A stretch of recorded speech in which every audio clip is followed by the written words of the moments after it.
লাল card প্রদর্শনী কর্মসূচি। আপনারা জানেন যে গতকাল বাংলাদেশে এই যে নির্বাচন 12 তারিখের নির্বাচন, এই নির্বাচনের প্রথম খুন আমরা গতকাল দেখেছি। এই খুন এবং গত 3 দিন বাংলাদেশে 60-এর অধিক জায়গায় নারীদের উপর হামলা হয়েছে। সেই হামলার প্রতিবাদে আমরা আজকে লাল কার্ড প্রদর্শন কর্মসূচি পালন করছি। আজকের যে বাংলাদেশ, এই বাংলাদেশ 24-এর যে অভ্যুত্থান, এই অভ্যুত্থান পরবর্তী বাংলাদেশে আমরা স্বপ্ন দেখেছিলাম এদেশে দুর্নীতি থাকবে না, এদেশে চাঁদাবাজি থাকবে না,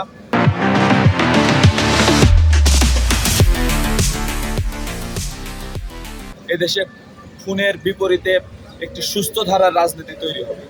কিন্তু 5ই আগস্ট 2024-এর পরে আমরা দেখেছি একটি রাজনৈতিক দল, যদি আমি নাম ধরে বলি বিএনপি, তাদের অন্তর্কোন্দলের ফলে খুনের দুইটি সেঞ্চুরি তারা পার করেছে, অর্থাৎ 2 শতাধিক খুন নিজেদের অন্তর্কোন্দলের কারণে তারা করেছে।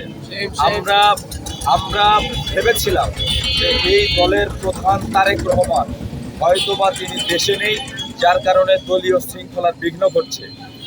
তারেক রহমান যখন দেশে আসলেন, আমরা আশায় বুক বাঁধলাম। তিনি বলেছিলেন আই হ্যাভ আ প্ল্যান। তার এই আই হ্যাভ আ প্ল্যান বক্তব্যটি আমাদের আশ্বস্ত করেছিল। আমরা আশ্বস্ত হয়েছিলাম বাংলাদেশের যে রাজনীতি, এই রাজনীতি সঠিক পথে হাঁটবে। কিন্তু আমরা দেখতে পেলাম যে তারেক রহমান আসার পরেও বাংলাদেশের বিভিন্ন প্রান্তে নারীরা যখন ভোট চাইতে জনগণের দুয়ারে দুয়ারে যাচ্ছে, তখন তাদেরকে হামলা করা হচ্ছে। এবং তারা কেন বোরকা পরে এবং হিজাব পরে ভোট চাইতে যাবে, এই যুক্তিকে সামনে এনে এই হামলাকে জাস্টিফাই করার চেষ্টা করা হচ্ছে।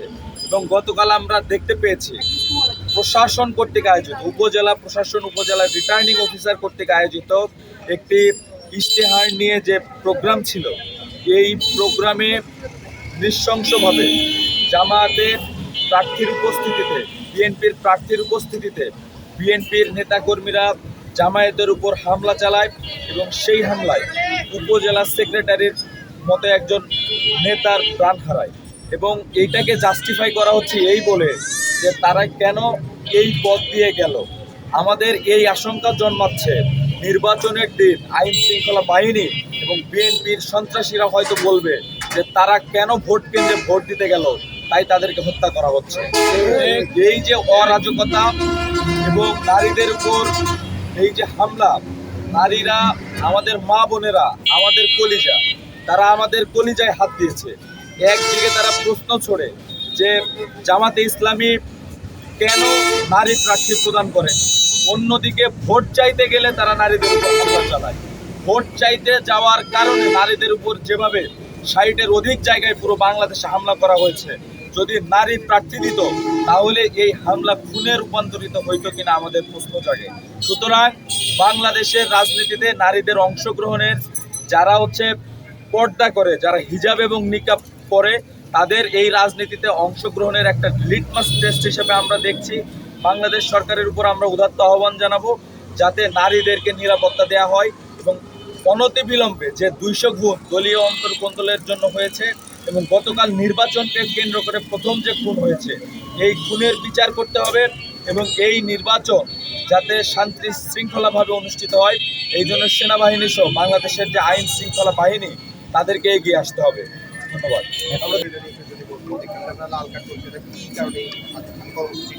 আমরা জানি যে ফুটবল খেলায় কেউ যদি ফাউল করে, তাকে লাল কার্ড দেখিয়ে মাঠ থেকে বিতাড়িত করা হয়। এই রাজনীতিতে বিএনপি একের পর এক ফাউল করে যাচ্ছে, নীতি বহির্ভূত কাজ করে যাচ্ছে। তারা বিরোধী দলের উপর হামলা করছে, বিরোধী দলের নারীদের উপর হামলা করছে। গতকাল তারা প্রথম খুন করলো এই নির্বাচন উপলক্ষে। এই জন্য আমরা আজকে তারেক রহমান, তিনি রাজশাহীতে আসছেন, আমরা চাই তার যে নির্বাচনী জনসভাগুলো এবং নির্বাচনী কর্মকাণ্ড, এগুলো সুষ্ঠুভাবে পরিচালিত।